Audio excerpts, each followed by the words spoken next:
দেশবাসীকে দেওয়া কথা রাখলেন সাকিব আল হাসান। ঈদের দিনে দেশের মানুষকে জয় উপহার দেওয়ার কথা বলেছিলেন সাকিব আল হাসান। নিজেদের শেষ ম্যাচে নেপালকে হারিয়ে নিজের কথা রেখেছেন দেশসেরা এই ক্রিকেটার। নেপালের বিপক্ষে 21 রানের জয়ে গ্রুপ পর্ব শেষ করেছে টাইগাররা।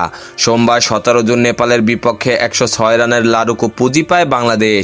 তবে বোলিংয়ে দুর্দান্ত পারফরমেন্স করে জয় তুলে নিয়েছে শান্ত বাহিনী। এই ম্যাচে 4 উইকেট নিয়ে ম্যাচ সেরা হয়েছেন তানজিম সাকিব। দলের ব্যাটিং বিপর্যয়ের দিনে 22 বলে সর্বোচ্চ 17 রানের ইনিংস খেলেছিলেন সাকিব। এছাড়াও শেষ ওভারে নেপালের যখন জয়ের জন্য 22 রান দরকার ছিল, তখন বিশ্বসেরা অলরাউন্ডারের হাতে বল তুলে দেন অধিনায়ক নাজমুল হোসেন শান্ত। প্রথম 2 বলে জোড়া উইকেট তুলে নিয়ে নেপালকে 85 রানে অল আউট করে দেন সাকিব আল হাসান। এতে 21 রানে জয় পায় টাইগাররা।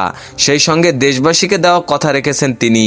ম্যাচ শেষে সাকিবের প্রতি কৃতজ্ঞতা জানিয়ে বাংলাদেশি দর্শকরা বলেন, অনেক ধন্যবাদ সাকিব আল হাসানকে কথা রাখার জন্য, আমরা খুব খুশি।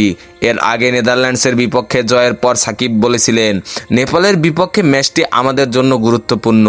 জিতলেই আমরা দ্বিতীয় রাউন্ডে খেলব, আমাদের জন্য যা অনেক বড় অর্জন হবে। স্বাভাবিকভাবেই আমরা মুখিয়ে আছি সামনের ম্যাচের জন্য।